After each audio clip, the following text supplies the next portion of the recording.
Hello, magandang araw sa inyong lahat. Andito naman tayo sa aking videos na yung sariling my own version sa pagluluto ng sweet and sour. So, samahan ninyo ako sa pagluto ng sweet and sour. Tara!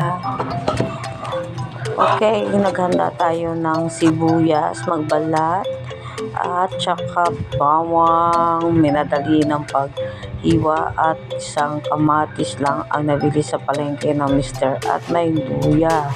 So ito yung mga sangkap na kailangan natin sa sweet and sour: bawang, sibuyas, luya, okay, at kamatis. Okay, una dito mayroon akong isda na pipituhin. So, 4 yan, pero malalaki. Nabili yan sa palengke. Ayan, yung mga isda na yan, hindi pare-pareho at sari-sari. At habang nagpipito tayo, hiwa tayo ng carrots. Okay, bilisan natin ang paghiwa kasi baka masunog ang ating isda. Tarot. Okay, so habang naghihiwa tayo dito, nahihirapan ako maghiwa ng aking kutsilyo kasi napakapurol.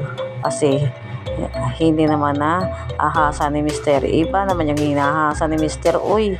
Okay, balik na natin ang ating isda. Oy, ito na yung isda natin, ano? Ayan.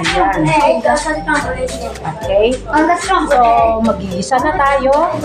Let's go, samahan nyo ako sa pagluto ng sweet and sour. Unahin natin yung bawang, luya. Alright. Okay. Saka natin.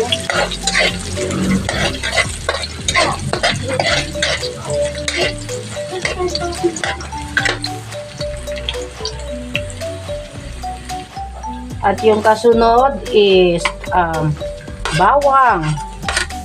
So, isahin natin yung bawang, ano? Amoy pa lang, masarap na. Okay, so antayin natin mag golden brown yung bawang para mabango ang ating. So, next ilagay is ang sibuyas. Okay. At masunod is kamatis. Guys, konti lang yung kamatis natin kasi isang piraso lang ang nabili ng Mr. kong kamatis. Mahal yata ang kamatis. Okay. At ang susunod guys is kung wala kayong tomato sauce, pwede na yung tomato paste. Yan. Tomato paste para purong-purong sauce. Mas gusto ko pa yung tomato paste kaysa tomato sauce. Yan. Ilagay natin. Tayo natin. Okay. Isa-bisa lang. Yan. Hanggang sa makot siya. Maglagay tayo ng konting tubig. Maglagay tayo ng tubig para sa ating sauce. Isang baso. Pag kulang pa, pag gusto nyo, guys, kung gaano karami ang i-sauce nyo. Kasi yung mga anak ko, mahilig sa sauce. Kaya, 2 baso ang ilalagay natin. Maglagay tayo ng 2 kutsarang pati para sa pampalasa ng ating sweet and sour. At maglagay tayo ng 1 kutsarang asukal. Another pampalasa. Kung kulang pa sa inyo ang tamis, pwede nating dagdagan. Magdagdag ako ng 1 kutsara at kalahati. So, nasa sa inyo naman talaga yan ang diskarte kung paano nyo pasarapin ang sauce ninyo. At magdadagdag ako ng oyster sauce. Okay. Ayan. Sarap na. Malapot na. Nakikita niyo ng malapot. Ako, hindi ko na kailangan dagdagan ng ang cornstarch kasi sauce pa lang malapot na. Guys, magdadagdag ako ng suka na 3 kutsara. Depende sa inyo kung gaano kaasim. Pero, wag muna nating haluin pag naglagay tayo ng suka kasi hihilaw yung suka natin. Antayin natin kumulo.